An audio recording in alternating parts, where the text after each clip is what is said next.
Sir Jai Hind. Group captain U K Devnath sir, Jai Hind. बहुत बहुत शुक्रिया समय देने के लिए। Thank you sir. Jai Hind Rajesh. Thank you sir, आपने समय दिया। आज मैं एक ऐसे मुद्दे पर बातचीत आपके साथ करना चाहूंगा जिस मुद्दे पर देश का मेन स्ट्रीम मीडिया बात नहीं करता है। उस मुद्दे पर देश के पॉलिटिशियंस बात नहीं करते हैं, उस मुद्दे पर देश के बिजनेसमैन बात नहीं करते हैं। हालांकि कई ऐसे डिफेंस एक्सपर्ट हैं, वो भी इस मुद्दे पर बातचीत करने से सर बचते हैं, लेकिन ये मुद्दा बहुत जरूरी है। हाल ही में सर गुजरात के जामनगर में एयर क्रैश होता है, जगुआर क्रैश होता है, उसमें हमारे एक फाइटर पायलट की जान चली जाती है, सिद्धार्थ यादव। दुख होता है जब इस प्रकार से हमारे जवान अपनी जान खोते हैं, और वो भी मशीनों की वजह से। ये मुद्दा मैंने आज इसलिए उठाना चाहा सर आपसे, क्योंकि मैं जगुआर को देख रहा था तो 1970 के दशक में भारतीय वायुसेना में इसको शामिल किया गया।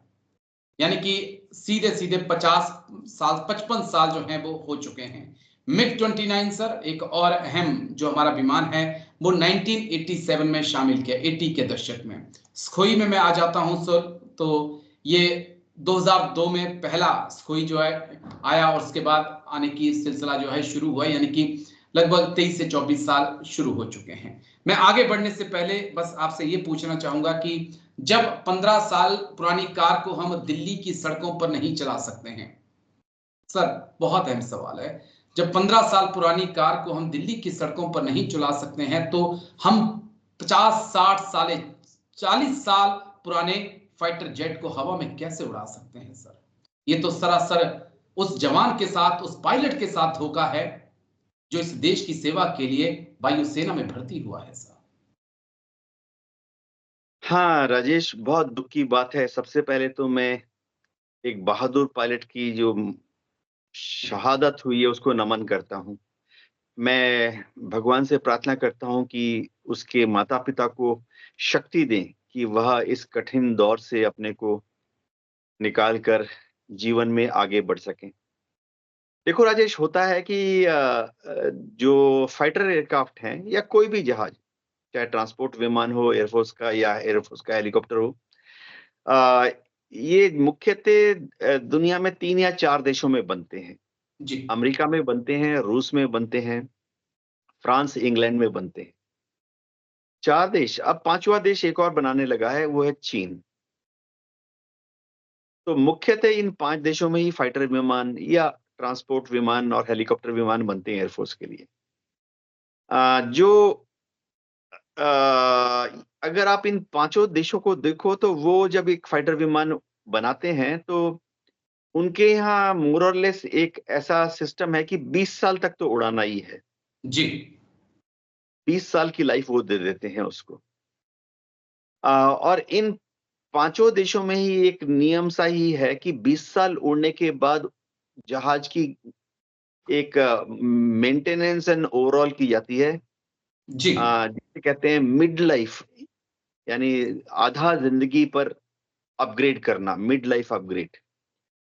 तो आमतौर पे मिड लाइट अपग्रेड करके जहाज को 10 साल और जिंदा रहने का मौका दिया जाता है। ये अमेरिका, इंग्लैंड, रशिया, फ्रांस सभी लोग करते हैं। 30 साल के बाद क्या होता है कि अक्सर देखा जा रहा है कि ये सारे देश, जिसमें कि फिर से मैं नाम गिना देता हूं, अमेरिका, इंग्लैंड, फ्रांस, रशिया और चीन चाइना। भी, जी। 30 साल के बाद जहाज को 10 साल की एक और एक्सटेंशन दे देते हैं। ओके। पूरा जहाज खोलते हैं, पूरे जहाज के इंजन को खोल लेते हैं, एक-एक नट बोल्ट को खोल देते हैं। Last split pin, gasket, rubber bush, nut, bolt को खोल देते हैं। फिर उनका साफ-सूफ करके, उनकी मुआयना करके वापस असेंबल करते हैं। यानी ये जो 30 साल के बाद एक्सटेंशन देते हैं, इसमें पूरे जहाज को खोल दिया जाता है। ओके। आप समझिए, ऊपर जैसे हमारे छत पे पंखा लगा हुआ है, आप इस पंखे को खोल दीजिए जब तक कि ये last nut, bolt, washer, rubber seal, last छोटा वाला वायर कनेक्शन, छोटा स्विच जी। स्विच है तो स्विच को भी खोल के उसके स्विच के अंदर जो छोटे-छोटे स्क्रूज है सब खोल-खाल के साफ करके उसको मुआयना करके फिट किया जाता है। इसके बाद एक और उसको लाइफ एक्सटेंशन दे देते हैं, आमतौर पे 10 साल का। तो फिर जहाज चल पड़ता है 30 साल प्लस 10 साल, 40 साल। रेयरेस्ट ऑफ रेयर ओकेजन में होता है कि जैसे अब इंडियन एयरफोर्स में हो रहा है, लेकिन राजेश ये काफी सारी एयरफोर्सेस में होता है। पाकिस्तान की एयरफोर्स में होता है कि 40 साल के बाद फिर से जहाज को एक बार हम खोल के अच्छी तरह से सर्विसिंग, मेंटेनेंस ओवरऑल करके दोबारा से अब बनाकर 40 साल के बाद भी उड़ाते हैं। जो क्रैश होते हैं इंडियन एयरफोर्स में या किसी भी एयरफोर्स में आमतौर पर पायलट जो है वो जहाज को तभी उड़ाता है जबकि बहुत हाईली क्वालिफाइड इंजीनियर उस जहाज को फ्लाइएबल यानी उड़ सकने लायक घोषित कर देता है। यानी उसका जी इंजन ठीक है, हाइड्रोलिक सिस्टम ठीक है, चक्के ठीक है, न्यूमेटिक सिस्टम ठीक है, इलेक्ट्रिकल सिस्टम ठीक है। हाँ जी राजेश। जी, मैं समझना चाहूँगा आपसे कि आपने बड़ी अच्छी बातें कही हैं, लेकिन क्या जो अपग्रेडेशंस का जो एक प्रोसीजर है पुराने जहाज़ों का, क्या वो स्लो चल रहा है? और क्या जो नए इंडेक्ट होने थे, हमने बीच में ऑर्डर भी सुना कि 114 फाइटर प्लेन का एमआरएफए का जो है वो टेंडर निकला हुआ है, उसके बारे में फिलहाल ऐसा लगता है कि कोई चर्चा नहीं है, ठंडे बस्ते में है। तो इन मुद्दों को भी मैं आपसे समझना चाहूंगा सर कि अपग्रेड आपने कहा किया जाता है, लेकिन क्या वो सिलसिला भी स्लो चल रहा है, उस रफ्तार से नहीं चल पा रहा है? क्योंकि अगर मैं अभी थोड़ी देर में आपके सामने कुछ आंकड़े भी रखूंगा कि कितनी कैजुअलिटी हमारी हुई है, कितने क्रैशेस पिछले एक दशक में हुए हैं, लेकिन क्या अपग्रेड को लेकर और जो हमने नए फाइटर प्लेन इंडक्ट करने हैं उसको लेकर क्या जानकारी है सर? हाँ राजेश, जाहिर बात है देखो, एक मोटा मोटा अंदाजा दे देता हूँ। अगर हम ये मान लें कि एक फाइटर विमान 40 साल तक उड़ सकता है, मान जी लेते हैं। और अगर हम सोचे कि इंडियन एयरफोर्स में 40 स्क्वाड्रन होने चाहिए, 40 या 42, जी तो ये बड़ा आसान है ये समझना कि अगर इंडियन एयरफोर्स में 40 या 42 स्क्वाड्रन होने चाहिए और एक फाइटर को आमतौर पे 40 या 42 साल उड़ा लिया जाता है अपग्रेड के जी बाद, तो एक चीज है कि उसका मतलब है कि हर साल इंडियन एयरफोर्स में एक नया फाइटर स्क्वाड्रन आना चाहिए। ओके तो अगर एयरफोर्स में 42 फाइटर स्क्वाड्रन होते और हर साल एक नया फाइटर स्क्वाड्रन आ जाता, ठीक उसका मतलब है कोई भी समझ सकता है कि हर साल हम एक सबसे पुराना जो फाइटर स्क्वाड्रन है उसको रिटायर कर देते, जी जो कि 42 साल से उड़ रहा था। ये चीज हो नहीं रही है। हो अभी अगर आप देखो हर साल एक नया फाइटर स्क्वाड्रन आ नहीं रहा। लास्ट हमने कौन सा फाइटर लिया था समझो? राफेल। हाँ, राफेल। राफेल को आए हुए अब 10 साल हो गए, 12 साल हो गए। जी तो 10 साल 12 साल से कोई फाइटर स्क्वाड्रन आया नहीं है। हाँ, 2 तेजस स्क्वाड्रन इंडक्ट हुए हैं। तो उसका मतलब ज़ाहिर बात है कि हमें क्या करना है, 2 ही तरीके हैं। एक तो जो जहाज बहुत पुराने हो गए हैं, जी यानी 40 साल के बाद 50 साल पुराने हो गए, उनको स्क्रैप यार्ड में भेज दो और किया जाता है। क्योंकि देखो जो इंजीनियर होते हैं, चाहे वो एयरफोर्स के हों, चाहे हिंदुस्तान एरोनॉटिक्स लिमिटेड के हों, वो भी एक दिन बोल देते हैं कि सर अब पेन नहीं चल रहा है, दिल नहीं मान रहा है कि इस जहाज को 50 साल के बाद उड़ाएँ। तो एयरफोर्स में क्या करते हैं, जो जहाज 50 साल तक भी उड़ गया है ना, एक दिन उसको स्क्रैप यार्ड में भेज देते हैं। इसीलिए क्या हो रहा है कि आस्ते-आस्ते हम कम होते 38 स्क्वाड्रन, फिर 36 स्क्वाड्रन, फिर 32 स्क्वाड्रन, आज की तारीख में हम सिर्फ मैं 30 एक स्क्वाड्रन बचे हैं। ठीक है, मैं मेरे पॉइंट एक और पॉइंट आपसे जो समझना चाहूंगा कि क्या जो क्योंकि 1970 में जगुआर बना है, 1980 में मिग 29 बना है, क्या इंडियन एयरफोर्स को वाकई में इसके स्पेयर पार्ट मिल पा रहे हैं? क्या वो 1970 में कंपनी जगुआर बना रही थी, वो 2024 में इंडियन एयरफोर्स को उसके स्पेयर पार्ट अभी भी बना के दे रही है, या फिर कहीं जो भारत में कहा जाता है कि जुगाड़ से सब कुछ एडजस्ट किया जा रहा है सब? हाँ, देखो चलो मैं जैसे जगुआर है, जगुआर का जो असेंबली लाइन है, प्रोडक्शन लाइन है, वो तो इंग्लैंड ने काफ़ी देर सालों पहले ही बंद कर दिया। तो आज से 20 साल पहले की बात है कि जब वो जगुआर की असेंबली लाइन और प्रोडक्शन लाइन बंद कर रहे थे, तो उन्होंने इंडियन एयरफोर्स से पूछ लिया कि भाई हम अपनी असेंबली लाइन, प्रोडक्शन लाइन बंद कर रहे हैं। अगर आपको कुछ चाहिए भविष्य के लिए 10 साल, 20 साल के बाद चाहिए, तो आप आज ही ऑर्डर कर लो। तो ये 1990 की दशक की बात है, वो बंद कर रहे थे। इंडियन एयरफोर्स ने क्या किया, एक साथ भविष्य के लिए 10 साल या 20 साल के लिए स्पेयर पार्ट खरीद लिए। ओके। हाँ, ताकि जगुआर 2010-2020 तक उड़ा सके। अब इसमें होता क्या है कि कुछ स्पेयर पार्ट ऐसे होते हैं जिनकी लाइफ होती है। अब समझो एक रबर जी। कंपोनेंट है, रबर की सील है, रबर की गास्केट। हम जानते हैं किसी भी मशीन में रबर कंपोनेंट का बहुत इस्तेमाल होता है। तो उनकी लाइफ जो है मैन्युफैक्चरर बोलता है कि आप रबर के सील, गास्केट, बुश ये सब ले लो। लेकिन आपको वो एयर कंडीशन स्टोरेज में रखना पड़ेगा, तो फिर आप उसको 5 साल तक रख सकते हो। तो इंडियन एयरफोर्स ने उनसे ले लिया। एसी स्टोर में रखते हैं इंडियन जी। एयरफोर्स, एयर कंडीशन स्टोर में रखते हैं, वो 5 साल तक रहता है। उसके बाद मैन्युफैक्चरर कहता है कि अब हम 5 साल हो चुके हैं आपके स्टोर में इस सील को या गास्केट को या रबर बुश को पड़े हुए, अब जी। हम इसकी गारंटी नहीं देते हैं। तो एयरफोर्स में क्या होते हैं, हमारे पास टेस्टिंग लैब है। हम उन रबर कंपोनेंट्स को फिर से, या प्लास्टिक के भी कंपोनेंट है, उनकी भी लाइफ होती है। प्लास्टिक की ठीक है। कंपोनेंट की लाइफ कभी, हवाई जहाज में बहुत सारे प्लास्टिक कंपोनेंट होते हैं। आप कोई भी वाटर पंप खोल लीजिए, कोई भी जनरेटर खोल लीजिए, आपको प्लास्टिक के कंपोनेंट छोटे-छोटे-छोटे दिखाई दे जाएँगे। जी। तो जैगुआर वाला क्या कहेगा, इसकी वो कहेगा भाई इसकी लाइफ 10 साल है। आप एयर कंडीशन में रखो तो इसकी लाइफ 10 साल है। तो 10 साल के बाद हम क्या करते हैं, उस प्लास्टिक कंपोनेंट को, हाइली क्वालिफाइड टीम होती है। हाँ भाई ये क्या है, रबर कंपोनेंट क्या हो गया, 5 साल से ज्यादा लाइफ हो गई।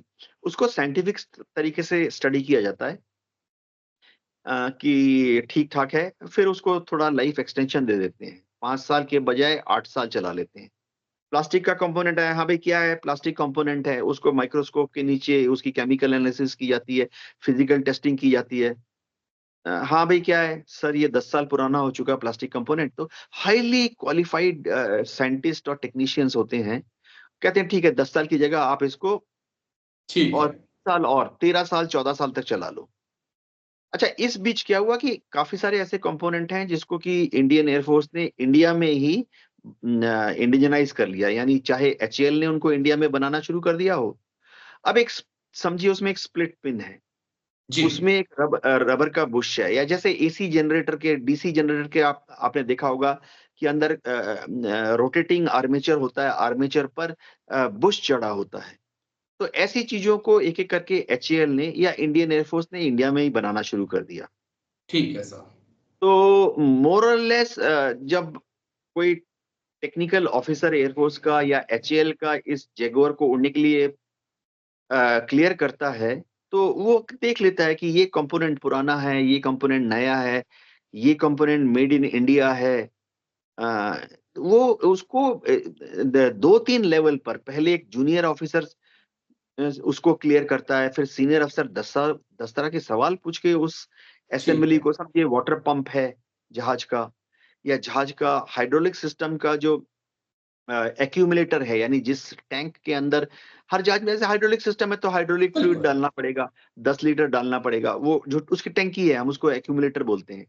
वो सीनियर इंजीनियर भी उसको स्टडी करता है, प्रेशर लगाकर, टेम्परेचर लगाकर, वाइब्रेशन देकर, फिर कहता है सर ठीक है उड़ा लो, फिट कर लो। तो हम जैगुआर उड़ा रहे हैं 50 साल से। जी। वही वही कई सवाल है मेरे, क्योंकि ये बड़ा इंटरेस्टिंग चीजें आप बता रहे हैं। लेकिन जो कुछ आंकड़े मुझे पिछले 5 साल के ही आंकड़े मैं अपनी स्क्रीन पे देख पा रहा हूँ। टाइम्स ऑफ इंडिया की रिपोर्ट है, 2024 मई में शायद ये रिपोर्ट पब्लिश की गई है, जिसमें कहा कि पिछले 5 साल में 50 एयरक्राफ्ट एंड हेलीकॉप्टर जो हैं वो हादसे का शिकार इंडियन एयरफोर्स में हुए हैं, जिसमें 55 से ज्यादा हमारे वीर सैनिकों की शहादत हुई है। यानी कि हर साल मैं रखूं आंकड़ा तो 10 का, और एक साल और हर महीने लगभग एक। तो ये तो नॉर्मल चीज नहीं है सर। मेरा पॉइंट वही है कि अगर आप रोड पे 15 साल पुरानी कार नहीं चला रहे हो, उसको भी तो एक्सटेंशन दिया जा सकता है सर, उसके भी तो स्पेयर पार्ट हो सकते हैं, वो तो जमीन पर चलेगी। हम तो आसमान में उड़ने की बात कर रहे हैं सर।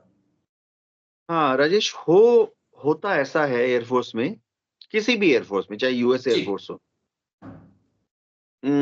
क्रैशेस बहुत होते हैं। जी, अगर आप यूएस एयरफोर्स देख लोगे, जर्मन एयरफोर्स देख लोगे, इटालियन एयरफोर्स देखोगे, क्रैशेस बहुत होते हैं। इंडियन एयरफोर्स में भी अगर आप देख लो, पिछले 80 साल में 800 क्रैश हो चुके हैं, 400 से ज्यादा पायलट की मौत हो चुकी है। देखो, ये समझना पड़ेगा कि 100 क्रैश अगर हो रहे हैं तो 100 में से ज्यादातर क्रैश हवाई जहाज की तकनीकी गड़बड़ी से नहीं होते हैं। ओके, 100 में से 50 क्रैश, 60 क्रैश, 100 में से पायलट की गलती से हो जाते हैं। हम इसको बोलते हैं ओके, पायलट एरर। ठीक है। ठीक है, ये नहीं है कि पायलट जानबूझ के गलती कर रहा है।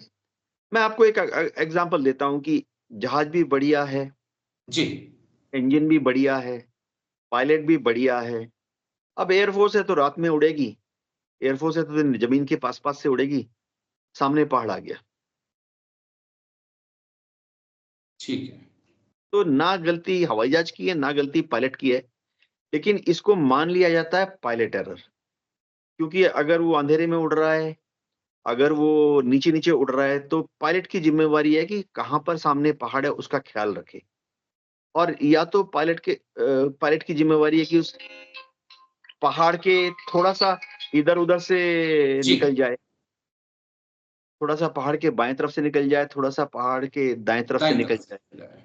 या थोड़ा सा ऊपर से निकल जाए। चलिए मान सकते हैं कि एक ह्यूमन एरर बड़ी चीज है। बस एक आखिरी पॉइंट जो मैं आपसे समझना चाहूंगा, क्योंकि ये जो मशीनें हैं इनकी मेंटेनेंस बहुत जरूरी होती है, और हम देखते हैं कि हाईली क्वालिफाइड स्टाफ जो होता है वो पूरी मेंटेनेंस करता है। क्योंकि मैंने भी यूरोपी में जॉब करने का मुझे मौका मिला, तो मैंने वहां पर देखा कि किस प्रकार से जो हमारे ईएमई के टेक्नीशियन होते हैं वो 24 आवर्स लगे रहते हैं। लेकिन अब आपके पास अग्निवीर टेक्नीशियंस आ रहे हैं सर, आप कितना ट्रस्ट कर पाएंगे फ्लाइंग मशीनें? हाँ राजेश, बहुत ही उम्दा सवाल है। हवाई जहाज, कोई भी फ्लाइंग चीज, चाहे वो हेलीकॉप्टर हो, ट्रांसपोर्ट विमान हो, फाइटर विमान हो, उसको टेक्नीशियन को मास्टरी हासिल करने में करीबन 5 से 10 साल का समय लग जाता है।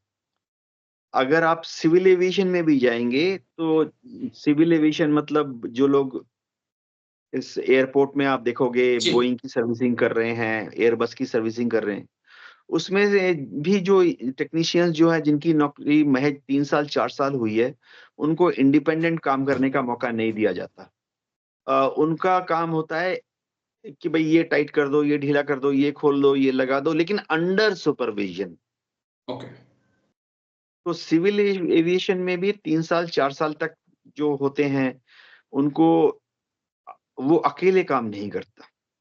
एक अंडर सुपरविजन मतलब वो एक सुपरवाइजर बिल्कुल। होता है उसके ऊपर, जिसकी नौकरी 10 साल 15 साल होती है उस काम को किए हुए। तो अग्निवीर को अगर हम 4 साल में निकाल रहे हैं बाहर, 100 में से 75 को बाहर कर दिया जाएगा। जाहिर बात है कि ये 4 साल वो टेक्नीशियन का जो काम करता है वो सिर्फ सपोर्ट का काम करता है। जैसे वो जी, हैंगर फ्लोर पे काम करना है, उसको उसका बॉस कहता है, अरे इसके लिए फलाना फलाना स्क्रू ड्राइवर चाहिए, जा स्टोर से ले आ। अच्छा, इसके लिए फलाना फलाना फ्यूज लगाना है, जा स्टोर से ले आ। अच्छा, इसमें अभी लुब्रिकेटिंग ग्रीस लगाना है चक्के में, जा स्टोर से आधा किलो वाला डब्बा ले आ। तो 3 साल 4 साल का जो अग्निवीर है वो ऐसे काम के लिए इस्तेमाल होता है, इंडिपेंडेंटली उसको कि भाई ये हवाई जहाज का चक्का चेंज करना, ये ले हवाई जहाज का चक्का। और सुपरवाइजर कभी नहीं ये बोल सकता कि ये ले हवाई जहाज का चक्का और मैं जा रहा हूँ, तू चक्का फिट करके जहाज को फ्लाइंग के लिए दे देना। ओके, 3 4 साल में अग्निवीर इस लेवल तक पहुंचता नहीं है। अब जब वो इतना काम थोड़ा बहुत सीख जाता है, उसके बाद उसको हम बाहर भेज देंगे। तो हो क्या रहा है कि एक टेक्नीशियन ने, जिसने हवाई जहाज की मेंटेनेंस 3 साल 4 साल तक सीखी, हम जी, उसको बाहर भेज रहे हैं। और जाहिर बात है कि बाहर जाकर वो क्या करेगा? बीएसएफ सीआरपीएफ ज्वाइन करेगा, दिल्ली पुलिस बिल्कुल। ज्वाइन करेगा, बंदूक लेके कहीं पे पेड़ के नीचे खड़ा रहेगा। तो देखो वो जो 3-4 साल उसने टेक्निकल काम सीखा ना राजेश, उस पे देश का करीबन 10 लाख रुपया खर्च हो जाता है उसको सिखाने में। एग्री। देखो दर्शकों को बता दूं, जैसे डिप्लोमा होता है, जी। एडवांस डिप्लोमा होता है, तो 3-4 साल में ये बंदा डिप्लोमा से बढ़ते-बढ़ते एडवांस डिप्लोमा लेवल तक सीख पहुँच जाता है। जी। यानी छोटी-मोटी इंजीनियरिंग लेवल पर पहुँच जाता बिल्कुल, है। बिल्कुल सर। तो करीबन 10 लाख खर्च हो जाता है, देश के टैक्स पेयर का। इतना खर्च करने के बाद अगर आपने 100 टेक्नीशियंस को बाहर भेज दिया, तो 100 टेक्नीशियन गुणा में 10 लाख, यानी देश के टैक्स पेयर का 100 करोड़ रुपया जाया हो गया। पानी में बह गया। पानी में बह जी, गया। राजेश। लेकिन शायद ये अभी जिन लोगों ने अग्निवीर स्कीम लाई है उन्हें समझ में नहीं आ रहा है, लेकिन उम्मीद करते हैं कि जल्द ही ये चीज़ें भी समझ में आएँगी। लेकिन शुक्रिया, आप आए सर, और ये बहुत इम्पोर्टेंट मुद्दा था। मुझे लगा इसके ऊपर मैं आपके साथ बातचीत करूँ, क्योंकि अगर हम हर साल कम से कम 8 से 10 फाइटर प्लेन हमारे क्रैश हो रहे हैं, 8 से 10 पायलटों को हम खो रहे हैं, तो दुःख तो होता है सर। लेकिन शुक्रिया, थैंक यू, आप आए सर और तमाम मुद्दों पर आपने बात रखी। शुक्रिया, जय Hind. Thank you sir. Jai Hind Rajesh.